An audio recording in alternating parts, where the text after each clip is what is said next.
मनुष्य का जीवन कर्म प्रधान होता है।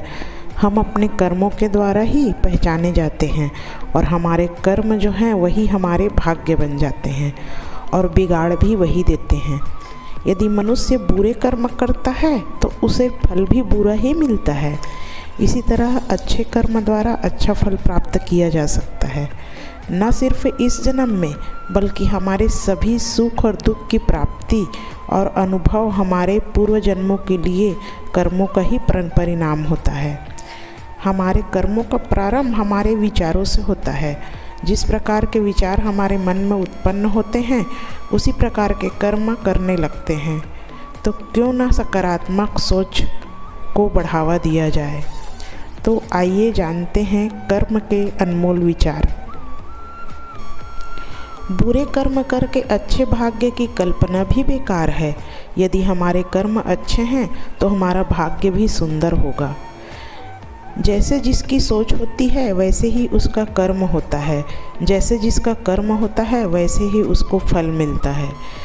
सब कर्मों का खेल है। जो किया वो वापस आएगा।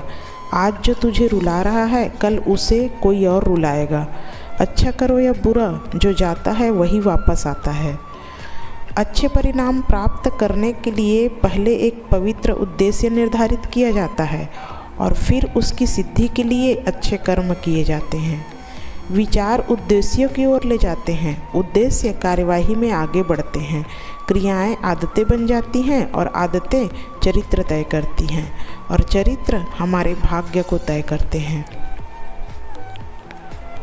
यदि अच्छा बोया जाता है तो अच्छा एकत्र भी किया जाता है। जब सकारात्मक चीज़ें बनाई जाती हैं तो वह अच्छी तरह से लौटती हैं। आप सफल हो या असफल, वे सभी आपके अपने कार्यों का परिणाम होता है। इसे ही कर्म के रूप में जाना जाता है। किसी और के जीवन के नकल को पूर्णता के साथ जीने की तुलना में अपने भाग्य को अपूर्ण रूप से जीना ज़्यादा बेहतर है। हर किसी को कर्म फल भोगना पड़ता है। अच्छा हो या बुरा, कर्म की पहचान समय खुद दे देता है। सफलता और शक्ति के इच्छुक व्यक्ति को निरंतर अच्छे कर्म करने चाहिए। जिंदगी मौके तो बहुत देती है, बस हमें चाहिए कि हम प्रतिक्रिया नहीं बल्कि क्रिया करें। डरो मत, क्योंकि हर क्रिया के विपरीत और समान प्रतिक्रिया होती है। एक व्यक्ति जो अच्छे कर्म करता है उसे हमेशा उच्च सम्मान में रखा जाता है। जीवन में चीज़ें हमारे पिछले जन्मों से ही तय होती है। मनुष्य जब असाधारण कार्य करके दिखाता है तब वह यश का कारण बन जाता है। संयोग से, भाग्य से कुछ नहीं होता। आप अपने कार्यों से अपना भाग्य स्वयं बनाते हैं। यही कर्म है। कोई भी जो अच्छा काम करता है उसका कभी भी बुरा अंत नहीं होगा, यहाँ या आने वाले दुनिया में। बिना किसी लाभ के आशा के कर्म को निर्विकार भाव से करना चाहिए, क्योंकि शीघ्र ही फल अवश्य ही प्राप्त होता है। कर्म दो दिशाओं में चलता है। यदि हम पुण्य कर्म करेंगे तो जो बीज हम बोएंगे उसका फल हमें सुखी मिलेगा। अगर हम गैर पुण्य काम करते हैं तो परिणाम भी हमें भुगतना पड़ेगा। हम जैसे फसल बोते हैं वैसे ही काटते भी हैं। ऐसा ही कर्म का क्षेत्र भी होता है। एक गुरु सफलता के द्वार खोलने की व्यवस्था कर सकता है, लेकिन आपको सफलता की दिशा की ओर खुद ही चलना पड़ेगा। ईर्ष्या करने वाले दूसरों के लिए तकलीफदेह होते हैं, लेकिन खुद के लिए भी पीड़ा ही देते हैं। यदि आप दुनिया को एक अच्छी चीज़ देते हैं तो समय के साथ आपके कर्म भी अच्छे होंगे और आपको अच्छा परिणाम ही मिलेगा। जो व्यक्ति मूल रूप से स्वभाव के दुष्ट होते हैं वह हमेशा पुण्य कर्मों से विमुख होते हैं। वह हमेशा बुरे कर्मों में लगे रहते हैं। कर्म का एक प्राकृतिक नियम है कि प्रतिशोधी लोग जो दूसरों की चोट पहुंचाने के लिए अपने रास्ते से भटक जाते हैं, अंत में टूटकर अकेले पड़ जाते हैं। हमेशा कर्म में विश्वास रखें, अपना सर्वश्रेष्ठ दें, दृढ़ विश्वास के साथ स्वयं का स्वामी बने, अपनी किस्मत खुद तय करें। कर्म का समय होता है। आपको हमेशा नज़र रखनी होगी कि कर्म क्षमाशील है या फिर हमेशा प्रतिफल देने वाला है। हिंदू धर्म के 3 अनिवार्य तत्व होते हैं: ईश्वर में विश्वास, वेदों में रहस्योद्घाटन, कर्म और स्थानांतरण के सिद्धांत में।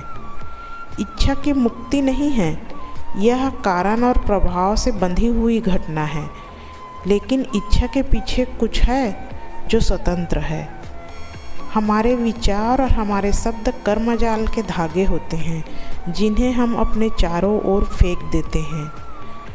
हम अपने ही कर्म से पीड़ित हैं। इसमें ईश्वर का कोई दोष नहीं है। हम जो करते हैं वह हमारी अपनी गलती होती है और कुछ नहीं।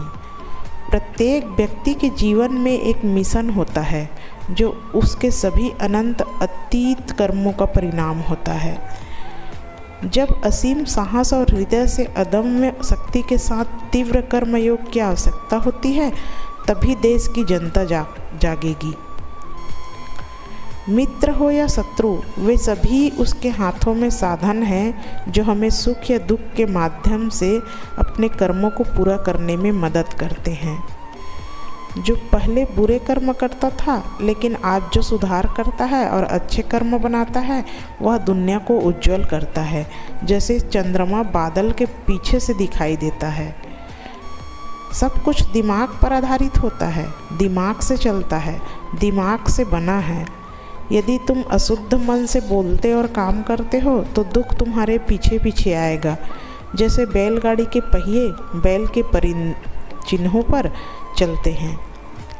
जैसे कोई फूलों के ढेर से ढेर सारी मालाएं बना सकता है, वैसे ही मनुष्य को जन्म और मृत्यु के अधीन अपने आप को बहुत अच्छे कर्म करना चाहिए। यह प्रकृति की कृपा है कि हम पिछले जन्म को याद नहीं करते हैं। अगर हम याद करते तो यादों का इतना बड़ा बोझ ढोते कि हमारा जीवन एक बोझ बन जाता। अपने जीवन के प्रत्येक क्षण में आप शारीरिक, मानसिक, भावनात्मक और ऊर्जा के आधार पर क्रिया करते हैं। प्रत्येक क्रिया एक निश्चित स्मृति बनाती है। यही कर्म है। कर्मयोग का अर्थ सेवा नहीं है, इसका अर्थ है कार्यवाही की अनिवार्यता को पार करना। कर्म ही तुम्हारा अस्तित्व और तुम्हारा बंधन है। यदि आप इसे सही तरीके से संभालते हैं तो यह आपकी मुक्ति भी हो सकती है। आप जो कुछ भी करते हैं बस उसे जांच लें। क्या यह सब आपके बारे में है या यह सभी की भलाई के लिए यह है? यह अच्छे और बुरे कर्म के बारे में किसी भी भ्रम को दूर करता है।